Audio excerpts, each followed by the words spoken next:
Before the Ranger Creed is recited by a formation of Rangers at any ceremony, you will always hear the narrator say this: "Will all Rangers, past and present, please join us as we recite the Ranger Creed?" Every Ranger will stand, and as they say those 6 stanzas, they are transformed back to a time when they had the pleasure and the burden of this brotherhood. That feeling is hard to describe. However, it's one that never leaves you. It's a connection that spans the globe and can be reignited when you hear the phrase, "Hey, Ranger, what battalion you from?" Amongst this formation, there are Rangers that stand out. They are legends of this elite organization. When their names are spoken, people instantly have a story and for a moment relive it. Legend of the 75th podcast wants to capture that feeling and those stories. We want to ensure that these legends' triumphs and sacrifices never fade away. So sit back with your favorite adult beverage and listen to the stories from the Legends of the 75th. Hey, everybody, welcome back to another amazing episode of Legends of the 75th. I appreciate everybody's support so far, and I appreciate all the sharing that everybody's doing online. We've really had some amazing guests lately, but also we've kind of noticed a trend that people really love some of the old-time pictures, the group photos, kind of important moments in Ranger history. So we're definitely going to try to collect more of those and make sure we share those out so we can just continue to tell the stories of of the 75th Ranger Regiment. But this week we have the absolute honor, personally also because he was my battalion commander and my regimental commander. And quick story that I won't, I'll get to in more detail, but I just remember when I came back to 275 in RAS 2, and I'm going through the board. We finish all the board, we finish everything, and we're getting our in brief from the regimental commander. And he looks, and it was on a VTC because he was overseas at the time. And he goes, "Is that Mike Burke right there?" I was like, "Hey, sir, how's it going?" And you're like, "It's good to see you back." And then you smiled at me. And I just remember, I'm like, God dang it. Yes, I'm back in the family. And that guy just said I am. So here I am, and I'm excited about it. But anyway, we have the honor of sitting down with Brigadier General Mark Odom. So he joined the Army through ROTC in 1987. And I'm going to just cover the wave tops. I'm going to try to fire this as quick as we can because he's got definitely a long career and he's done a lot of different things. But he served in the 82nd Airborne, 2nd Infantry Division, 173rd for the 25th. He also served in 1st, 2nd RSTB, and he was a 17th colonel of the regiment in the 75th Ranger Regiment. He also did some time on Joint Staff and Futures Command, and I'll let him talk about some of the stuff that he's currently doing now that after he retired in 2019.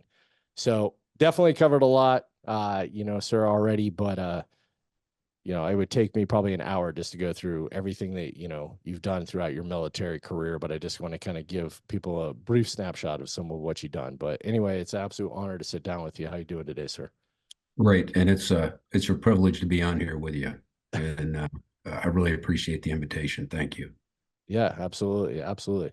Well, sir, I mean, as we do in most of the episodes, well, actually, before we dive into why you joined the military and everything, was there anything that kind of, when I read through that intro, I always kind of watch people's faces when I read through the intro. Was there anything that it kind of spurred or any kind of thoughts that you had when I read through the intro? No, I try not to, I try not to listen to them actually. Okay. That's fair enough. That's fair enough. Well, starting at the beginning, why'd you want to join the military? Why did you decide to, go the officer route? What was the kind of genesis behind all that? Yeah, I grew up as a military brat, and I spent quite a bit of time as a kid at West Point, and all the all the officers I knew went to West Point. So I thought, you couldn't be an officer unless you went to West Point. And I ended up going to a place called Middlebury College. And so when I decided to go there, I said, well, I'm not going to the Army. And and then when I got there, I was playing football, and a kid by the name of Kevin Conroy, a year ahead of me, was taking ROTC at the University of Vermont. His father was the commander of the 10th Special Forces Group at Fort Devens at the time. And so all of a sudden I said, that's possible. That's a route. And I ended up going to, um, ROTC basic camp, which made up for your first 2 years of ROTC, and then began in my junior and in senior year there. And, you know, there were practical reasons, right? I had to commute to Vermont. So my dad said, if you take ROTC, I'll get you a car so you can make the drive. I watched people in the fraternity house that were graduating post, you know, rejection letters from job applications, you know, like a week before they were graduating. I said, I don't know that I want to be in my senior year with no idea of where I'm headed. And as I said, I grew up in the military, so a sense of, you know, you got to give back something to the nation, whether that's in the State Department, the military, the CIA, or whatever. But you got to make some sort of contribution. So correct me if I'm wrong here, and I've been wrong before, so I try not to make assumptions when this happens sometimes. But was your father Lieutenant General William Odom? He was, yeah. So everybody that's listening, go to his Wikipedia page and look at that man and the things that he did and some of the stuff that he did in the Cold War in Russia in the intelligence sector. It'll blow your freaking mind. I'm surprised they have not wrote a book about your dad.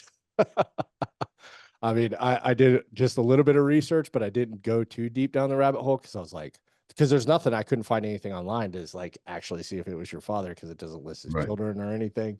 And I was like, oh, I didn't want to make an assumption, but I mean, obviously you had a huge military influence, but you know, how much did your dad kind of tell you growing up? I mean, did he tell you about some of the things that he was involved in and some of the stuff that he did? Well, you know, like I said, you make assumptions that aren't true. So I made the assumption that, you know, you couldn't be an officer without going to West Point.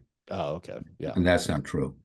I sort of made the assumption that everybody went to Ranger school. In fact, I thought the Ranger tab was like a part of the uniform because I didn't know anybody that, you know, hadn't been to, you know, to Ranger school. But, you know, he sort of put those things in context for me. You know, when I, you know, joined ROTC, I said, you know, should I, you know, go to Ranger school? What's Ranger school like? And, you know, he said, well, you know, it's just a big game so you can stay awake the longest. And one way to look at it. Yeah, absolutely. And I said, you know, I mean, he went to Ranger school in 1954. In fact, Dave Grange Sr. was one of his Ranger instructors. Holy cow. But, you know, he said, look, it's not the end all, the be all, but if you ever have to go to war, you're going to wish you'd gone. It's the closest thing to combat and leadership training, the best leadership training you're going to get. You know, so he provided those sort of points of context for me. And you know, when I joined the ROTC program, I said, you know, I asked him, you know, what should I do? I mean, should I try and go into the special forces? And he said, no, you don't want to do that. He said, but, you know, but if that's sort of the path you want to take, I mean, if you want to do something out there on the edge, then you ought to find a way to get assigned a, you know, 1st or 2nd Ranger Battalion. These are serious organizations. They're disciplined. They're well trained. There's not a lot of bullshit, no propaganda, and they just deliver. So if that's the path you want to take, you got to see if you can do that. And sort of the you know, ironic thing or sort of serendipity, you know, I went to ROTC at the University of Vermont, very small detachment, about 40 or 50 students in total. And the Sergeant Major of the detachment was Sergeant Major Palacios, who had been the A Company first sergeant during the invasion of 275 during the invasion of Grenada. And there was another student, a year ahead of me, a cadet, a guy by the name of Jay Connors, who had dropped out of UVM about 5 or 6 years before he came back in and enlisted and ended up in 2nd Ranger Battalion and also participated in the invasion of Grenada. So my experience as a cadet was formed by really Sergeant Major Palacios and Jay Connors. I mean, these two people were unlike any people in the Army I'd ever encountered before. They talked differently, they acted differently. When we did these little, you know, field problems, they didn't make any noise when they walked through the woods. They looked comfortable in the woods. Everything about them was different. And, you know, in sort of a, you know, naive way, I was like, you know, I want to be like those guys. Right. I got to find a way to go to one of the Ranger battalions. And so that was my sort of inculcation, in college and as a young adult, as I was getting ready to come into the Army on active duty. Yeah, I think, and that's what's amazing about so many people in in ROTC or just, in other walks of life. Like I've literally sat down, with guests and they've talked about like volunteer work they did or something, some random job they were doing before they joined the military where there was a ranger there. And they just, thought the world of, and that led them down the path. Like it's, and in my opinion, I think it's even going to be a more of a carryover in the future because one, there's more rangers, but there's more rangers that serve for longer and are out there now. The rangers of old, it was very much just for a combat, and then boom, there was no more rangers, for a period of time in between. So I think we're going to see it even more and more of how rangers influence throughout the society as a whole. So that's awesome. So when so you commissioned, you went to the 82nd Airborne first, correct? Yeah, and Right. then So I went to the 82nd, and this is when it took you about 5 years to get promoted, 4 or 5 years to get promoted to captain. yeah, it was a long time back then. And Yeah, and I mean, I was in a great unit in the 82nd. I mean, I had really first-rate company commanders, and the battalion leadership was good. And I told my first company commander and my second company commander, I would really like to try and go to the Ranger Regiment, and they supported that. right.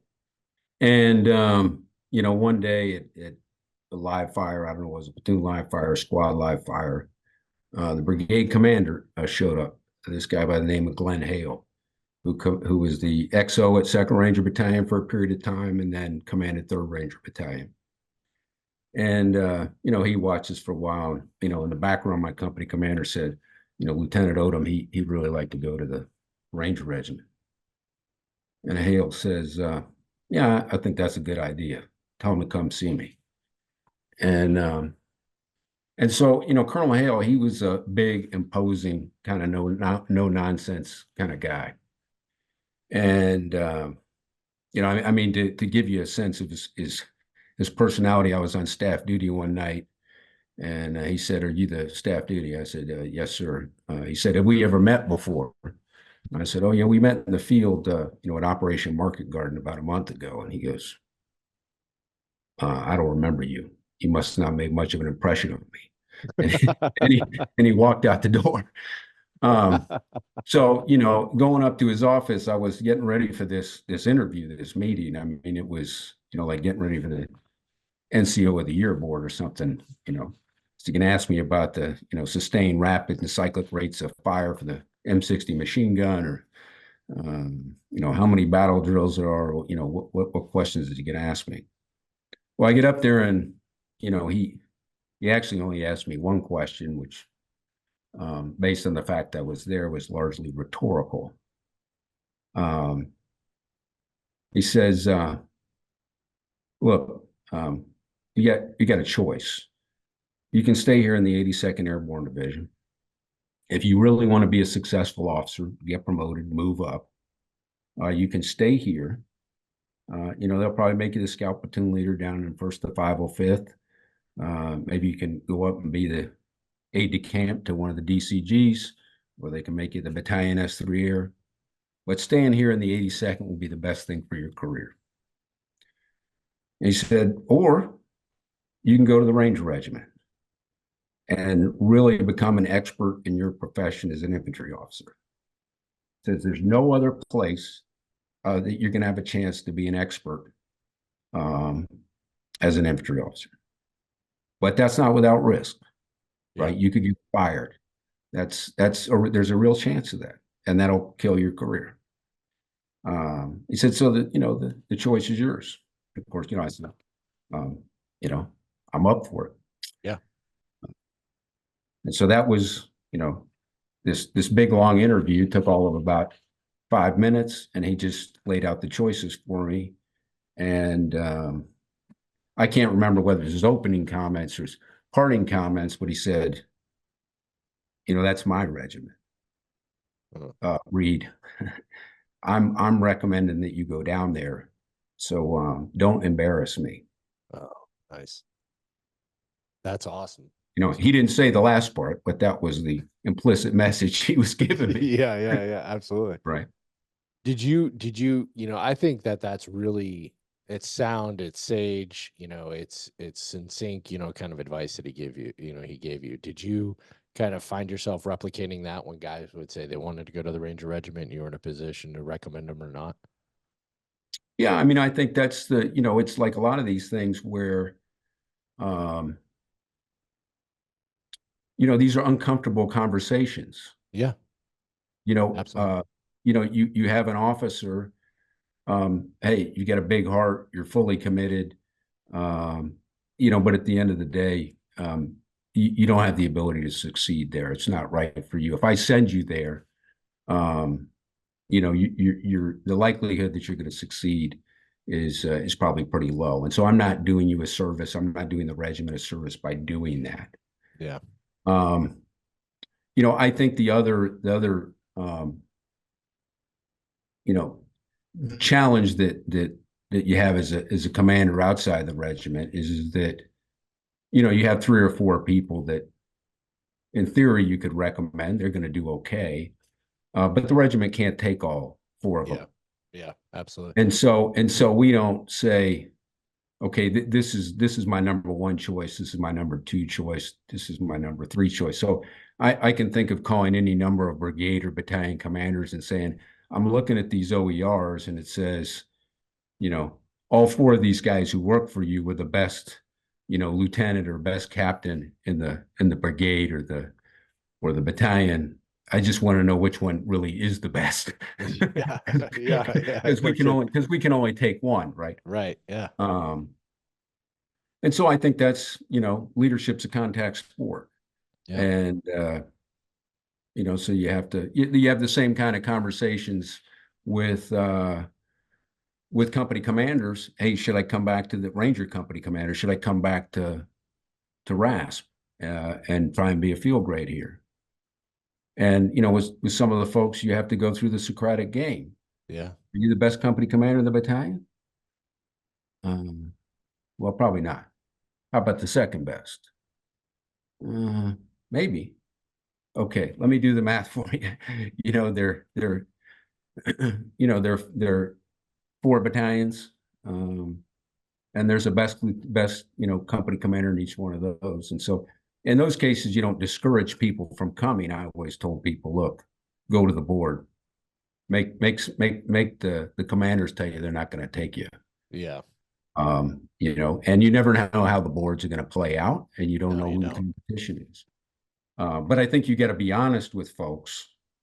And I can think of one person in particular who, was very successful in the military. He wanted to come in the Army, wanted to come, to assess as a field grade. And I told him as a company commander, I said, look, you'll probably be the first guy to get promoted to battalion commander, but I don't think you get selected to come back to the regiment.